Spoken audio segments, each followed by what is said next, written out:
Without further ado, Kirby is a native of Los Angeles, California, and he attended Harvard Westlake High School, then went to Pomona College.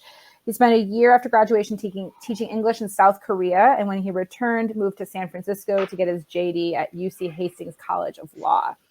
Kirby moved out to New York in the spring of 2004, got his first job in publishing working for Charlotte Sheedy Literary, at that time an affiliate of Sterling Lord Literaristic, then moved to Vigliano Associates, where he gradually started representing his own projects. In 2008, he joined Endeavor, which the following year merged with William Morris. He stayed at WME for 5 years before joining Janklow and Nesbitt. Kirby represents both literary and commercial authors. He's most interested in receiving manuscripts that straddle the fence a bit, with upmarket expression combined with a genre element or plot device. I like that description. When it comes to straight literary work, he's alternatively drawn to rich, sweeping stories that try to encompass a time or a place, or tightly written, narratively innovative stories, or voices with award potential. His commercial interests include thrillers and mysteries, speculative fiction, and YA. He's currently on the board of the Asian American Writers Workshop, and he lives in Phoenix, Arizona, with his wife and 2 kids. Kirby, thank you for taking the time to chat with us today. Thank you for having me. I am excited to be here. I think as the bio says, I'm often on the lookout for projects that have kind of upmarket expression with like some kind of genre hook or plot device or something like that. Specifically, I guess for this conference, some of the authors and works I've done include most recently a book called Bearskin, which won an Edgar for the first novel award, and that has a kind of rural noir feel.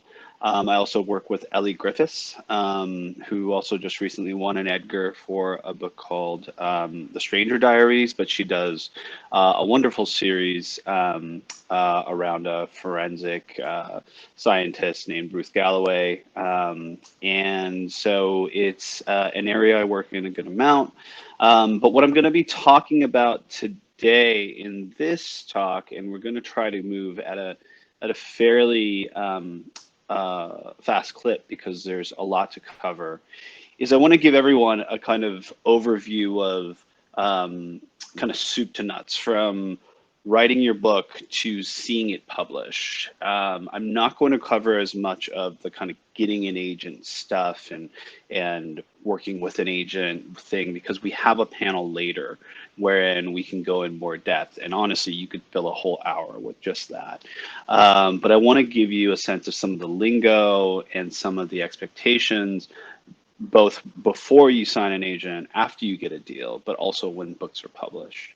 Okay, and then we're going to leave some time, I think 10 to 15 minutes afterwards on the tail end of this, so that you guys can ask some questions. All right, so let's, I'm just kind of breaking this up into, say, like 4 parts. The first part is going to be getting an agent, okay? So the first thing is, what you want to know is, what kind of work are you doing? Are you doing fiction or nonfiction? And one of the basic things to know is, with fiction, you need to have a whole manuscript done. I will say that 9.9 out of 10 times you need to have a full manuscript, especially if you're a debut author. You want to have that full manuscript done before you approach an agent. You don't want to say and reach out and say, I'm almost done with my manuscript, for instance. I would also caution against sending a manuscript right after you finish. You're done with the last page on Sunday night. Do not query agents on Monday morning. What I want to highly recommend is to step away and take some time away from that manuscript. Get some other reads from people that you trust, who are going to be critical and not just praising you for having put down 80,000 words, and go back and continue to revise it. Revise, so that you get to a place where you're sick of this thing before you send it out to an agent. One of the biggest red flags I have as an agent is when I ask for a manuscript and ask to see something, and somebody sends me their manuscript, and then 3 weeks later I get another email that says, I've done some more work on this, and please take a look at this if you haven't looked at the other thing. What that indicates to me is just that, one, you haven't really sat there and done the most that you can on the manuscript, which is what we want to see. We want to see the best product you can put forward. And two, it is something of like our time is so we consider valuable, but it's also very stretched. And there, even looking at new material is taking away from the clients that we have. And so we hope for this kind of respect of that consideration as well. When it comes to nonfiction, generally you don't need to have a full manuscript. When we go out and sell nonfiction, we do it on proposal. A proposal, you can look online, there's definitely lots of materials about that, but proposal can be anywhere from 40 to 100 pages, maybe sometimes more, but I generally make proposals around 40 to 50 pages. And what we generally think of as a full proposal is kind of an overview section in the beginning, say like a pitch, right? Why are you writing this book? Why are you the person to write it? Why now? What do you hope people will get from it? Why do you think it's urgent? Things of that nature. This is kind of how you're selling just the concept of it as well as yourself. Generally, there's also a bio. In nonfiction, it really matters much more than in fiction who you are, especially when you're doing prescriptive nonfiction, and that's diet or weight loss or cooking or interior design or what have you. Who you are is a big part of, is crucial to selling a nonfiction project. You also might want to put in a comparison or marketing section where you compare other books in the category to the book that you're working on. Say 4 or 5 books that have been published, hopefully within the last like 3 to 5 years, and comparing your book, creating commonalities to that book, but then also distinguishing it at the same time, or distinguishing yourself from the author that wrote that other book. You want a very detailed narrative outline as well, a sense of how this book is going to go throughout the whole narrative, where you're going to draw the arcs. Sometimes I get the sense that when people are writing nonfiction, especially narrative nonfiction, you have to think of it almost like a novel. It has to have a beginning, middle, and end. It has to have that character development. You have to have connective tissue. So thinking of that and how that's developed is key. Even if you have additional research to do, you want to state that right out, that is something that you're looking to do, and there are whole gaps in your knowledge as well that you'll be looking to do. But you want to have a sense of where you're beginning and where you're ending. And finally, sample material. Oftentimes we say kind of rule of thumb is 3 chapters of sample material. I think that's a pretty good rule of thumb. You could, for instance, have an introduction and then two sample chapters. I think of it usually a little more in terms of the actual material itself, as opposed to chapter by chapter. I mean, in some books you may need a bit more if they're very short chapters, but really what publishers are looking to get a sense of is the voice, as well as the narrative, kind of the narrative pace of the book. And so that's what you're looking for in terms of the nonfiction kind of package that you want to go to an agent with. Let's talk about going to an agent and which agents. Let's say you have all your material, and now you're thinking, all right, I'm ready to go talk to some agents, okay? What I want to suggest you not do is just kind of buckshot this thing and send it to 100 agents at once. This comes down to research, and if you do your research, then you're going to have a much better kind of hit rate and response. I want to suggest a few places to go. One of them is to start with your bookshelf, of course, and look in the acknowledgement sections of books that you feel have a certain common atmosphere, protagonist, kind of voice, narrative, what have you. that a commonality with your own, and see who the agent is there. Generally, we're almost always thanked in the acknowledgments. So try going back there first and collecting some names there. What I want to suggest as a secondary kind of look, and probably where you'll find that there's much more of a bank of resources, is actually going to a website called publishersmarketplace.com. And publishersmarketplace.com, to get the information there, you're going to need to pay a nominal amount. I believe the monthly rate is $25 per month or something of that order. But you get a whole bank of deal announcements from the last 20 years. I would say that 9 out of 10 deals are out over there. And what you can do is look up who the agent is for any specific book. You can see who's young and looking to really build their list. A lot of times senior agents, older agents are adding very few because their lists are so full. And so you want to know who's active on there. And so I would highly suggest going on there and helping, seeing what kind of books these agents are doing. And then finally, there's Poets and Writers as well. Poets and Writers magazine, although I would say for the purposes of this conference, less genre, less mystery, more kind of literary and poetry and things of that nature. So I think the research part of this is key. I hear from a lot of writers who say, I've been reaching out to agents and I haven't heard one response back. And a lot of that has to do with making sure that you're finding the right people to approach who are going to respond and say something, and are building lists. I want to suggest going to, say, 10 to 15 initially at the most.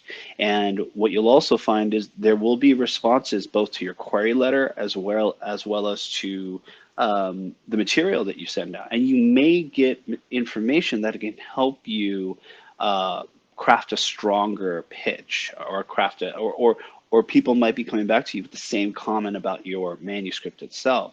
And then you can tweak, and then you can go out again and see if you can do it on a second wave. And so, I myself as an agent sometimes do this with my own manuscripts, is that I will test the market with a smaller group of editors. And if I hear certain things back, I will work with the author sometimes to tweak something, and then we'll go wider afterwards. Now, briefly, let's talk about query letters. When you reach out to an agent, you want to have what's called a query letter, which is essentially, it functions the same way that a cover letter does when you're going for job interviews. It requires just as much kind of care and meticulous kind of looking, and make sure that there are kind of general ideas for how you write a query letter in terms of how it unfolds. I also think you want to make sure that it is very clean and doesn't have typos. But essentially, with a query letter, I often recommend, definitely within one page. Agents are often looking at 10 to 20, maybe more query letters a day. And so it's something that they want to be able to get the sense of right away. I suggest starting out with drawing some kind of connection with the agent. And that has to do with potentially, maybe you went to the same high school, maybe you're from the same town. But generally the best way to do that is having been familiar with the agent's work before. An agent's previous book, what is it that drew you to that agent? And this is where the research actually pays off somewhat, is you start referencing specifically books that they've done in the past. That is the best way to get my attention and to think, well, I love these books and these authors you've worked with before. This is something in that vein. Drawing that connection, making that connection, I think is key. I think on top of that, what you also might want to do is provide a very succinct log line for your book, a kind of elevator pitch to start things out.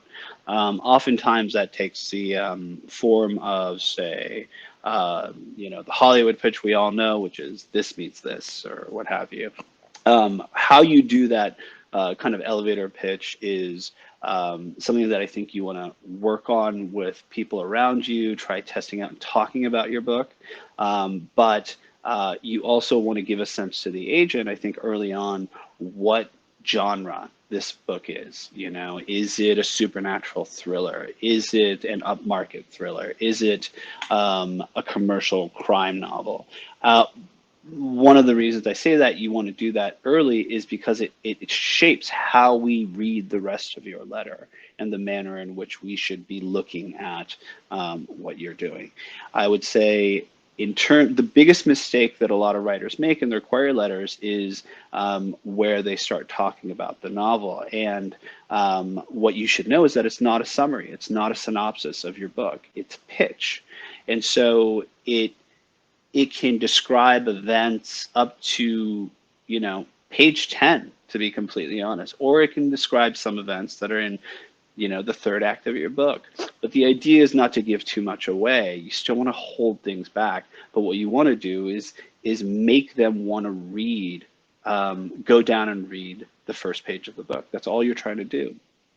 And so a good way to kind of compare your cover letter, your query letter, is to look at back of book copy. So take a look at how these are editors who have written back of book copy and see how they're trying to get a potential reader to read that and then flip to the first page of the book or to make a purchase. So that's about the query letter. That's the research. I'm going to move on to what I think of as part two, which is once you get an agent, right? What's happening then? When you have an agent secured, what will generally take place, especially if you're working on fiction, is that you'll probably do a little more work on the manuscript. Now, every agent's different. Some are more editorially hands-on. I'm fairly editorially hands-on. I do about 4 or 5 reads of a book before I actually send it out. We'll do an editorial process, and sometimes that can take quite a while when you think about it. You know, it takes me, say, 4 to 6 weeks to read the book and then to write a letter and then to have a conversation, and we talk about some of these editorial ideas together. And then you as the author go and work on those. And that's not something that usually we want to see you come back to us in, say, like a few days with a new manuscript. This should oftentimes early on, it takes quite a bit of thought and massaging and working out in the manuscript. And we want to see you take some of the notes and surprise us with some of the solutions. And this can go back and forth for a bit, but generally the process is that it gets more incremental as we go along. Once we're ready and we've done that editorial work, what I will generally do is I will basically create a sub list, a submission list of the editors that I think would respond to the material. And what I'll do is I'll call them before sending it over. And what I'm trying to do is I'm trying to get them to get excited to the degree where it's the first thing they read when they get home at night. So I'm going to be selling the book, I'm going to be pitching to the editors, and then I'm going to be sending it to them. And hopefully what we can do is get a multiple bidder situation and try to get a certain kind of buzz generated. What will happen is that I will set up then an auction. Most auctions come down to just what we call a best bid situation, where we essentially just say, look, I'm closing on Wednesday of next week, and you just have to give us your best figure, and you can't change. And I think that the reason is because you sometimes hear of, say, like a rounds auction where we go kind of in a cartwheeling way. Usually we need about 4 or 5 people to be sure that we know are going to be in, but oftentimes that information is hard to get. And 2, we need those bidders to be at different houses. And now with the kind of consolidation of the publishing industry, it's really hard to get 4 or 5 bidders at all these different houses. And so they need to be bidding against each other. Let's talk about that deal that comes in a little bit. Now, with the deal, the thing to know about deal structure is we're on an advance model, and it goes against royalties. Now, advances are they can be as low as $5,000. They can be huge advances. But the thing to know is that you're getting these advances in installments, right? So the first installment of that advance generally comes with the signature of the contract. The second part of that deal comes with delivery and acceptance of the manuscript. A third part of that deal comes with the initial publication. And if you have a fairly higher deal, say like 200, 250 or something like that, then you're getting it in quarters as well. So there's another year after that initial publication that your last money comes in. And I say this because I think a lot of times we think, okay, I got a $100,000 deal from a publisher. I can quit my job and do this full time. But that money is coming over the course of 2 years, let's say. And when you break it down and you take out agents' fees, which are 15%, it really doesn't amount to enough to just quit your job. I knew very few writers who are doing this full time. The other thing to know about the deal and the advance is that it counts against your royalties. So in order to start making back end, you actually have to earn back that advance initially. So let's just say for ease of figures, you have a $100,000 advance and you have a 15% royalty, which is really what we end up with on a hardcover book. Most books, hardcovers, are $25. 15% is 3.75, right? 375, and you basically put that into $100,000, and that's the figure of the number of hardcovers that you need to sell in order to start making back end. So that is something to know about, how the kind of finances generally work out here. And I think that's one of the most confusing things about these deals, essentially. The other thing I want to talk about in terms of deals that we talk about that are key are the rights and the territories. So most deals are what we call North American rights deals.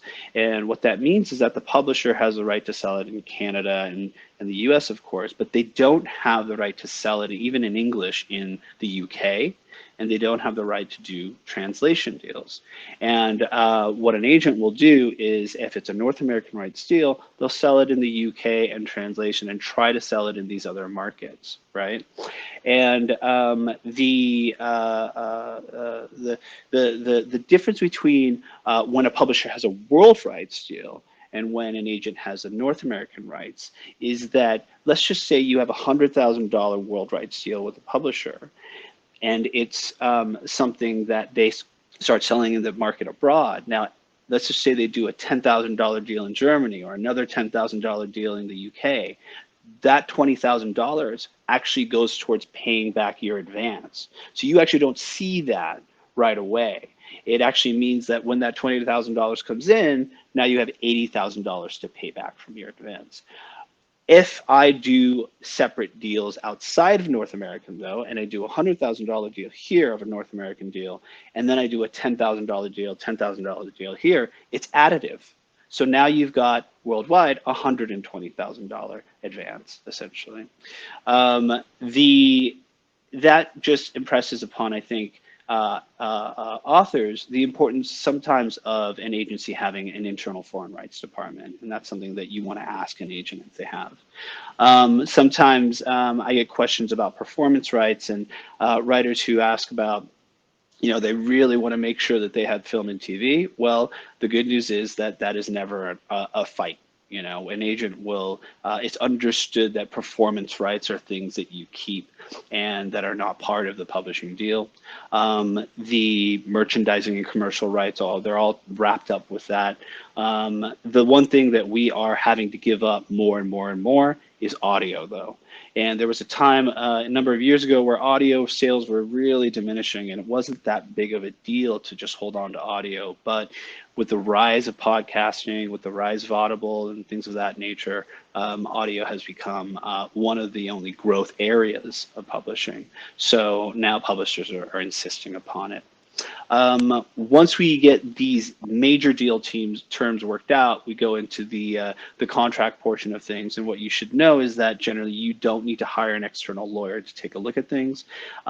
Agencies have great boilerplates that they're working from with these publishers, and so they've already pre-negotiated the deal, the contracts up to a certain point, and you're getting the benefit of the weight of that business in terms of the contract and how strong you can make it.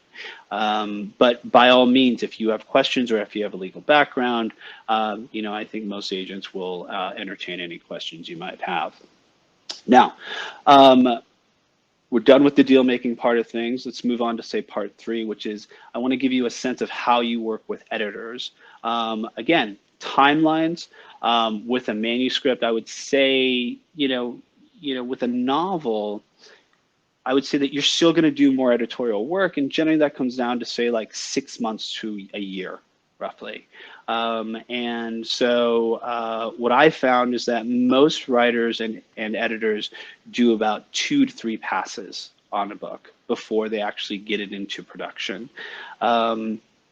And what I think is important sometimes before in the deal making stage is to make sure that you have a conversation with that editor before you sign on with them so that their vision aligns with yours. They might have some really drastic ideas and you want to know about them before you actually sign on to work with them so that it's not a surprise. While you're doing that editorial work, there are a couple of really important conversations that are happening before the book is even done. It's always surprising how quickly we have to start talking about covers and titles. That's because they have to create actually sales material before the book is even ready. And so this is oftentimes where we get the first kind of uncomfortable conversations, right? And I think that if you have an agent who is honest with you and straightforward, they will tell you just about where we stand and how to message kind of your feelings to the publisher about your initial reactions about a cover and how to constructively get to where you want to get. The cover and title conversations happen very early. But then the next thing really is when the book is done. And so when the book is done, the point at which we're at is we're going to start making something called galleys, right? Galleys or ARCs, advanced readers copies. And what those are, they're marketing tools. Okay, they'll print, say, 1,000 galleys, and what they're doing with that is a number of things. One is they're trying to get blurbs at that stage generally. Blurbs, I've seen lots of different, a couple different definitions of what blurbs are. I mean, people sometimes think blurbs are, you know, just a description of the book, a short description of the book, and that is true in some cases. In this context, what I'm talking about is author endorsements, right? If you're doing a thriller, all right, I have a connection to Lee Childs, right? Let's get it over to him and hope for a blurb from him. And blurbs are a really humbling process. It's really a time when oftentimes we find out who your real friends are. And people who you always thought were going to give you a blurb and have always indicated such are all of a sudden ghost on you. But it's a process that the editor and the agent and the writer talk about and work on together. The other thing that the galleys are used for is, of course, reviews, right? And so this is what you know, the New York Times is looking at. This is what the LA Times is looking at. This is what Publishers Weekly is looking at, and the internal trade magazines, of which there are 4: School Library Journal, Kirkus, Publishers Weekly, and Booklist. Those are the first 4 reviews you generally get back before the book actually publishes. Okay. The timing of the galleys is generally what you want to have is about 5 to 6 months before the book actually publishes. And this is why the lead times are so long, because reading books takes time, right? So we send those out 5 to 6 months before the actual publication of the book. Now, let's move on to what I think of as part 4, and that is the actual selling of the book to the consumer. And the main thing to know is that the bare minimum of what a publisher generally does is they're going to send out the book for reviews and some endorsements, and generally distribute the book, right? That is the bare minimum. And unfortunately, a lot of times, what you find is that a publisher doesn't do that much more. I think most of the time they do have other ideas out there for how to spend their money and how to get reviews, but don't be surprised if the purpose of a publisher is really production, distribution, and reach outs with that kind of imprimatur behind you. The marketing and publicity is very often put upon the author to do a lot of work on it. It used to not be that case, but it's become more and more so that you have to do some hustling out there. And, an agent can help you do that, the reviews, we want to pitch interviews, we want to pitch profiles, Q&As, things of that nature. We want to set up events.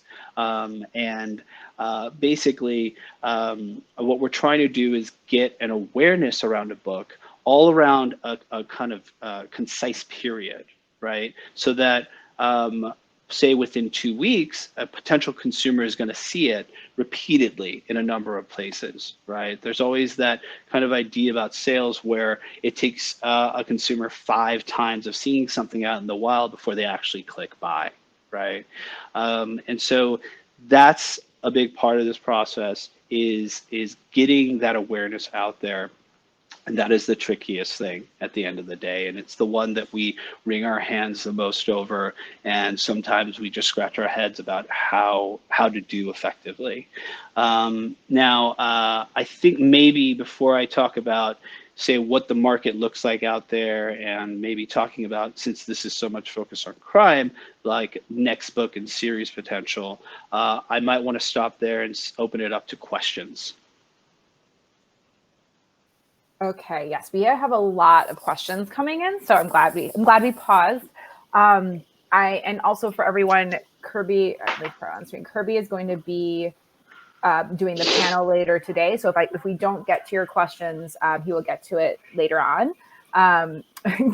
Gary, yes, Kirby is an agent with Janklow and Nesbitt. Welcome to the party. Okay, so Christina was referencing something you said earlier about testing the market with a small number of editors. What does that look like? Are you just pitching an idea, the synopsis, the whole book? What does that test look like? Yeah, so what I'll generally do is I will go out to, say, 5 or 6 people, and I'll pitch it. I'll get on the phone with them, and then I'll pitch it to them and kind of wait and sit before I go wider into the market. What I'm hoping to get, and the people that I'm picking are people that I know are going to get back to me fairly quickly. And so oftentimes they're people that I've done business with before. But sometimes the reason I'm doing that is because I know that there's a part of the book that concerns me a little bit. It drags a little bit in part 2, or there's a character that we've worked on, but we can't seem to get to really resonate and hit in a certain way. And I want to see if the market is feeling that way as well, or if I'm going to get an editor and editorial responses that feel like, this actually works for us, or I know how to make that happen. And so what I'll do is I'll send that out, and then if I'm starting to get good responses, then I will then go wide.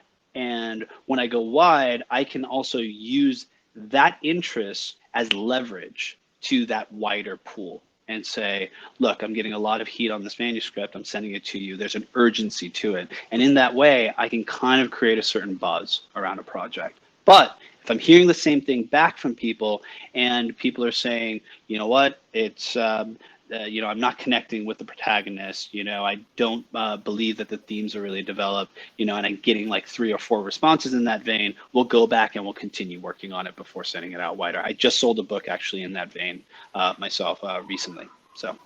All right, that's really helpful. And then David's wondering if the agent doesn't specify, should sample chapters be the first chapters or can they be selected chapters with intros? They don't need to be the first chapters. Yeah, they can be selected chapters. I find an introduction is really helpful because it helps stage like the project itself, and it acts as something of a pitch as well for you and for the book itself. So why not go ahead and do that, because it's something of an easier kind of entree and thing to execute. That makes sense. And then a couple of people are asking to go elaborate on the audio deal.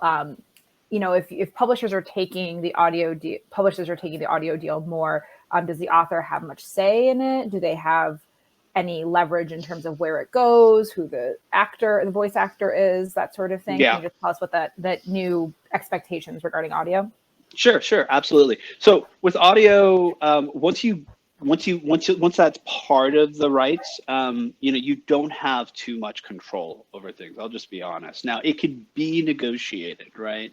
You can negotiate things like script approval, final script approval. You can negotiate approval over the reader, things of that nature. What you can't negotiate is who the publisher of the audio is. There are a number of different audio publishers, from Audible to Recorded Books. There used to be Brilliance or Tantor Media. The truth is, most of the time when publishers are buying the audio, they're going to produce it themselves. And so if you do a Penguin Random House deal with audio, Penguin Random House Audio is going to do it generally. The thing to know as well is that, most of the time these publishers and the audio publishers want for you to be happy. So they will consult on who the reader you like is. And generally you will be looped into that process. But in terms of hard-nosed contractual elements, it's really hard to get, actually. That's really helpful. And then we haven't talked about the author's agreement with the agent. I know that different agents have different agreements, but could you tell us a little bit what a typical agent-author agreement looks like in terms of percentages, disillusion, that sort of thing? Oh yeah, I can speak on the first. I don't know about disillusion, but I'll try to speak on that a little more. But I think most agencies, our retainer is meant to be very plain English, and it's 2 pages. But essentially, what it comes down to is the rights and the commission, right? And so, industry standard commission for an agent is 15%. 50% of all things that come out of the book deal and the book itself and the rights in the book, right? So that includes the publishing deal, of course, but also film and TV rights. And say if we were to set up kind of, audio used to be separate, but audio also. The only difference is that if it's a deal, I referred earlier to North American versus world rights deals, right? If I do a North American deal and we're selling in the world, oftentimes agents are working with sub-agents in other territories, right? And so in that instance, the commission is 20%, and that's because we share that commission with that foreign rights sub-agent. Okay, so those shouldn't surprise you, and that should be in every contract. I think the other thing that maybe varies agent to agent is sometimes there's an option clause in there, and what we do, at least at Janklow, is we're book by book. So when I sell one book, we have a retainer for that, and if we do another book, then I'm going to send you a new retainer for that book. Some agents I know, if they sell that first book, you are automatically hooked to them for at least another book or 2. So watch out for that clause as well. But there was a time where there was essentially the one other substantive element, which was the costs that came with representing and sending out a project were then put onto kind of your ledger. And once the agent made money, they would take those costs out. So just to give you an example, there used to be a lot more printing and mailing costs than there are now, since now everything's digital. And so all those printing costs kind of added up for a time, $200, $300. And then once that agent sold your book, they would then say, okay, those $300 come out of your first advance check, and then I'll send you the balance. You're seeing that way less nowadays just because of the nature of business. Is there any keeping on this topic, is there any red flags to watch out for? So if an author submits to an agent and gets the agreement, is there anything that you're like, if you see this, do not sign it? Yes, reading fees. Yeah, that's the biggest red flag you see. Is generally you hear about agents say, well, if I'm gonna do this, you have to pay me to do that work. An agent is working on contingency. All reputable agents do. They don't make money unless you make money. I thought that was important to talk about. Absolutely. And so, Meg, you had mentioned how the bio and the background is really important to nonfiction, but Meg was wondering, what about fiction as well? How much stock do you or your colleagues take in the author's background for fiction? Yeah, I think it varies. I think there are specific instances where it does, who they are matters more. So literary fiction, it does matter, and it helps to have, those kind of hoity-toity things like the MFA and some prominent magazine placements for short stories, maybe some awards, maybe some residencies, things of that nature, right?